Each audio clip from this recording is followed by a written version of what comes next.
So hello guys, welcome back again to my channel. Dito sa ating video, meron naman akong share sa inyo dito sa aking garden na ginagawa ko. How to release the calcium na tatrap sa ating eggshells. So sa ibang mga vlog makikita nyo is they make soak sa water and then they dry sa sunlight and then they make it powder. So okay naman din po yun, pero ang i-share ko sa inyo dahil may kalamansi ako, I want to make the calcium outside the eggshell faster by using kalamansi, and or pwede rin naman po kayong gumamit ng lemon. So ang ano po siya gawin is same procedure din po. Hugasan niyo po sa tubig to remove the bacteria, and then i-dry nyo rin po so it's easy to crack. Yun po kasi ang purpose nun mabilis po siyang makrack. And then kuha po kayo ng empty plastic or empty bottles like this, and then una, ito na po yung ating plastic cups, pwede naman glass. So ang gagawin po natin, kakrack lang po natin yung ating egg. Kung mapapansin nyo, bilis po natin siya kasi nabilad na po ito sa araw. So yan, lagyan lang po natin dito. Okay, ang ating pong eggshell ay alkaline. So ito naman pong kalamansi natin ay acidity.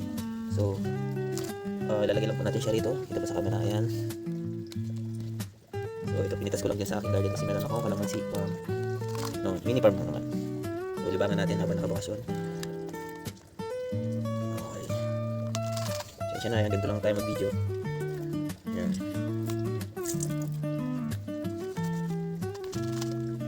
Ayan, kung mapapansin nyo po, nagbubbles po siya. So yung acidity, nire-release niya na po yung calcium sa ating eggshells. Yan na po. Within 24 hours, ready na po siya gamitin para pang spray or pang direct natin sa tanim. So ang eggshell po ay mayaman sa calcium po siya. So nakatulong po ito na palakasin po yung ating ugat. Ganun din po yung stem, leaves at saka fruit po. At mapapaboost din po natin yung resistance against diseases po.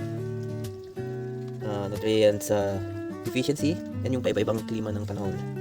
So sa ganitong paraan po ay makakatipid po tayo, makakabawas ng basura at mabilis lang pong gawin. So yung ganito po, so yung paggamit ko pala nito, ang procedure ko po is kailangan lang naman pong masok natin yung egg sa kalamansi, sa citrus. So yung isang puno po nito is equivalent po sa 16 liters na water, at ready na po siya within 24 hours kasi na-release niya na po lahat ng mga natrap na calcium sa loob ng ating eggshells. So kung wala naman po kayong citrus, pwede nyo naman pong gamitin ang suka, o pwede rin po yan, same lang po sila. Yung ginagamit ko is ang kalamansi dahil meron po tayong kalamansi, mini kalamansi dito.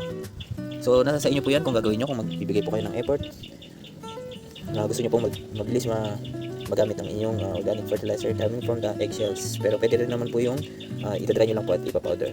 Okay, additional knowledge lang po. Salamat. Kung gusto nyo itong channel na to, please comment and share, and huwag pong kalimutan mag-subscribe. Salamat po.